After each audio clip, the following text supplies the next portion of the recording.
Hello and welcome to tech study. मैं हूं ऋषभ। आज हम लोग बात करने जा रहे हैं इंडिया और नेपाल के रिलेशंस के बारे में। तो देखिए, इंडिया के जितने अच्छे रिलेशन नेपाल के साथ हैं पूरे वर्ल्ड में शायद ही किसी और कंट्री के साथ ऐसे रहे हों। यहाँ के जो लोग हैं वो एक दूसरे की कंट्री के बॉर्डर को बिना पासपोर्ट और वीज़ा के क्रॉस कर सकते हैं। इतना ही नहीं, वो एक दूसरे की कंट्री में रह सकते हैं, काम कर सकते हैं। लेकिन पिछले कुछ टाइम से इन दोनों ही कंट्री के रिलेशंस खराब हो रहे हैं। अभी रिसेंटली नेपाल के prime minister KP Sharma Oli ने इंडिया को ब्लेम करते हुए ये कहा है कि नेपाल में जो कोरोना वायरस फैल रहा है वो इंडिया की वजह से फैल रहा है और इसको चाइनीज और इटली से ज़्यादा लीथल बताया है। इसके साथ ही उन्होंने ये भी कहा है कि इंडिया नेपाल के कुछ एरिया को ऑक्यूपाई कर रहा है, जिस वजह से इन दोनों ही कंट्रीज के बीच में बॉर्डर डिस्प्यूट शुरू हो गया है। तो आइए जानते हैं इस पूरे मैटर को कि आखिर ये डिस्प्यूट कैसे हुआ, क्यों हुआ। तो सबसे पहले अगर हम बात करें कि ये इंडिया नेपाल बॉर्डर डिस्प्यूट है क्या, तो ये सारी कंट्रोवर्सी तब शुरू होती है जब नेपाल ने रिसेंटली अपना न्यू मैप रिलीज किया और जिसमें कुछ ऐसा एरिया इन्होंने अपने न्यू मैप में इंक्लूड कर दिया जो इनके पुराने मैप में नहीं था। और इस एरिया पर पिछले काफ़ी समय से बेसिकली इंडिया का कंट्रोल है। जैसा कि आप देख सकते हैं इस मैप में, ये है नेपाल का सबसे वेस्ट रीजन और इसमें जो सबसे नॉर्थ वेस्ट पार्ट है, मतलब सबसे उत्तरी पश्चिमी कॉर्नर, ये जो ट्रायंगुलर शेप आपको यहाँ पे दिखाई दे रहा है केक के स्लाइस के आकार का, यही है वो डिस्प्यूटेड रीजन जिसे नेपाल ने अपने मैप में शो कर दिया है, जो कि हमारे उत्तराखंड का सबसे पूर्वी हिस्सा है। ये आप देख सकते हैं इस मैप में, ये उत्तराखंड के पिथौरागढ़ डिस्ट्रिक्ट का सबसे पूर्वी हिस्सा है और यही है वो डिस्प्यूटेड रीजन। अगर हम बात करें कि इस एरिया में बेसिकली क्या है, तो ये अप्रॉक्स 300 किलोमीटर स्क्वायर का एरिया है, जिसका जो पूर्वी प्लेस है, सबसे ईस्टर्न प्लेस जो है वो लिम्पियाधुरा है और दक्षिण पूर्व में इसके लिपुलेख पास है, ये यहाँ पे देख सकते हैं आप। और इसके सबसे दक्षिण में उसके नीचे की साइड में ये काला पानी है और काला पानी के भी नीचे ये वाली जो जगह है ये आपका गुंजी है। इंडिया और नेपाल दोनों ही देश इस डिस्प्यूटेड रीजन को राइटफुली अपना क्लेम करते हैं। तो आइए अब हम जानते हैं कि इंडिया और नेपाल के बीच इस बॉर्डर डिस्प्यूट का मेन कारण क्या है। देखिए, अगर हम इस डिस्प्यूट की बात करें तो इस कंट्रोवर्सी के मेनली दो पॉइंट्स हैं, दो रीजन हैं। पहला, जब नवंबर 2019 में इंडिया ने अपना न्यू मैप रिलीज किया जिसमें उसने यूनियन टेरिटरी जम्मू कश्मीर और लद्दाख को अपने मैप में शो किया और इसके साथ ही काला पानी रीजन जो कि उत्तराखंड के पिथौरागढ़ जिले का हिस्सा है उसको भी अपने मैप में शो किया। ये यहां पर देख सकते हैं आप, जो ये वाला आपका मेन रीजन है यही आपका डिस्प्यूटेड है। और दूसरा रीजन ये रहा कि जब 8 मई 2020 को इंडिया के डिफेंस मिनिस्टर ने इस लिपुलेख पास में एक लिंक रोड का इनॉग्रेशन किया जो कि इसके ऊपर तिब्बत में जहां पर कैलाश मानसरोवर है उससे जुड़ती है। देखिए, ये आप देख सकते हैं काला पानी के ऊपर तिब्बत के इस रीजन में ये है आपका माउंट कैलाश, जहां पर कैलाश मानसरोवर है। अब यहां पर यात्रीगण बहुत ही इजीली इस रोड के बनने से पहुंच सकेंगे। ये जो आपको दिख रहा है यही आपका माउंट कैलाश है। इस रोड के बनने से पहले जो यहाँ की यात्रा थी वो काफी लंबी थी, मतलब लोगों को सिक्किम से घूम कर यहाँ पर जाना पड़ता था इस जगह पर, जो कि लगभग 5 दिन का ट्रैक था। लेकिन इसके बनने के बाद अब डायरेक्टली यहाँ उत्तराखंड के पिथौरागढ़ से होते हुए डायरेक्टली इस रोड के थ्रू यहाँ पर जा सकते हैं।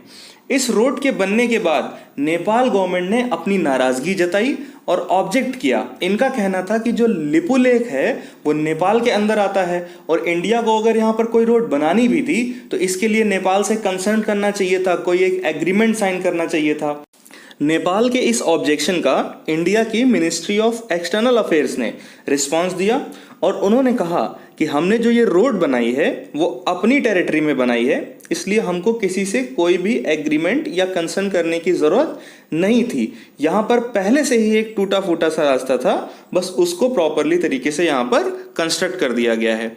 अब सिचुएशन जो है वो आउट ऑफ कंट्रोल नेपाल में तब हो गई जब नेपाल के अंदर वहाँ के लोगों ने प्रोटेस्ट शुरू कर दिए। इसमें से कुछ लोग नेपाल की कम्युनिस्ट पार्टी के ही लोग थे और तब हमारे जो इंडियन आर्मी चीफ हैं उन्होंने भी कहा कि नेपाल में जो ये प्रोटेस्ट हो रहे हैं उसके पीछे चाइना का हाथ है। इस स्टेटमेंट से नेपाल में लोग और गुस्सा हुए और तब नेपाल की गवर्नमेंट को अपना न्यू मैप इशू करना पड़ा और ये सारा डिस्प्यूट हमारे सामने आया। अब अगर बात करें कि आखिर ये रीजन डिस्प्यूटेड क्यों है, तो चलिए थोड़ा सा पीछे चलते हैं।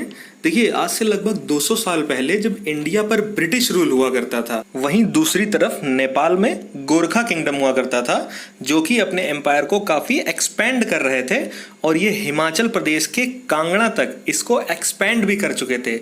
लेकिन जो ब्रिटिश कंपनी थी वो बंगाल से ये सब देखा करती थी। इसी वजह से आगे चलकर गोरखा किंगडम और ब्रिटिश कंपनी के बीच में एक युद्ध हुआ जिसे एंग्लो नेपाल वॉर ऑफ 1814 कहा जाता है। करीब 2 साल तक यह लड़ाई चली और 1816 में सुगौली की संधि के साथ यह लड़ाई समाप्त हो गई। सुगौली की संधि बेसिकली ये डिसाइड करने के लिए हुई थी कि ब्रिटिशर्स के पास कितना एरिया रहेगा, मतलब किस एरिया को वो कंट्रोल करेंगे, और नेपाल कितने एरिया को कंट्रोल करेगा। इस लड़ाई से पहले जो नेपाल का रीजन था वो पश्चिम में सतलुज नदी से लेकर और पूर्वी रीजन में तीस्ता नदी तक हुआ करता था।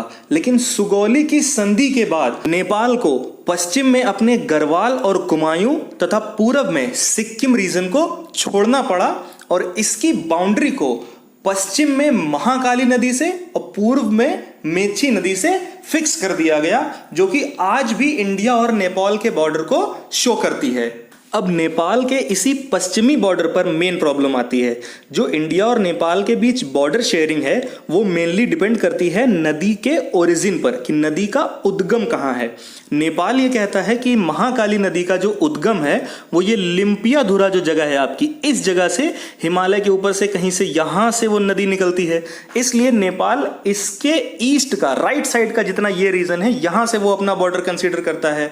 और इंडिया कहता है कि इस महाकाली नदी का जो उद्गम स्थल है वो इस लिपू लेक पास के नीचे जो ये काला पानी जगह है यहां से निकलती है, काला पानी से, इसीलिए इसका नाम महाकाली है। तो इंडिया इस स्ट्रीम को जो है बॉर्डर मानता है। शुरुआत में ब्रिटिशर्स ने इस वेस्ट वाली जो लिम्पियाधुरा से जो ये स्ट्रीम आ रही है इसको बॉर्डर माना था, लेकिन करीब 50-60 साल के बाद उन्होंने इस बॉर्डर को वेस्ट रीजन से बदलकर ये ईस्ट रीजन पर कर दिया, जो लिपुलेक पास है उसके नीचे से, और तब से यही फॉलो होता आ रहा है। इंडिया भी इसी को तब से फॉलो कर रहा है। तो जो मेन डिस्प्यूट है यहाँ पर वो डिस्प्यूट है इस महाकाली नदी के ओरिजिन का। इंडिया का कहना है कि ये जो नदी है ये लिपुलेक पास से निकलती है, काला पानी जगह से, इसीलिए इसका नाम महाकाली नदी है। और नेपाल कहता है कि ये लिम्पियाधुरा इस जगह से, यहां से आती है, वेस्ट वाले रीजन से। प्रेजेंट में इस रीजन में जो एक्चुअल कंट्रोल है वो इंडिया का है। देखिए 1960 में जब इंडिया और चाइना के बीच में टेंशन बढ़ा तब इंडियन आर्मी ने इस एरिया में अपनी मिलिट्री फोर्स को खड़ा कर दिया। 1962 के इंडिया चाइना वॉर के बाद इंडिया और नेपाल दोनों ही अपने मैप में लिपुलेक और काला पानी वाली जगह को दिखाते आए हैं, लेकिन ऐसा फर्स्ट टाइम हुआ है कि जब नेपाल ने इस लिम्पियाधुरा वाली जगह को अपने मैप में दिखाया है। देखिए मई 2015 में इंडिया और चाइना ने एक ट्रेड एग्रीमेंट साइन किया था और इसमें इन दोनों लोगों ने लिपुलेक पास को as a trade route use करने के लिए कहा था। इसी समय से इंडिया और नेपाल के जो रिलेशंस थे वो खराब होना शुरू हो गए थे और उस समय के जो नेपाल के पीएम थे उन्होंने नाराजगी जताई थी और इंडिया और चाइना दोनों की ही अगेंस्ट एक फॉर्मल प्रोटेस्ट किया था, जिसमें उन्होंने ये कहा था कि काला पानी का जो रीजन है वो नेपाल में आता है। अब नेपाल की संसद में इस डिस्प्यूटेड न्यू मैप को लेकर 31 मई 2020 को एक कॉन्स्टिट्यूशन अमेंडमेंट बिल पेश कर दिया गया है, जिससे इंडिया ने भी अब नेपाल को एक स्ट्रॉन्ग मैसेज भेजने के लिए वेरियस ऑप्शन को देखना शुरू कर दिया है।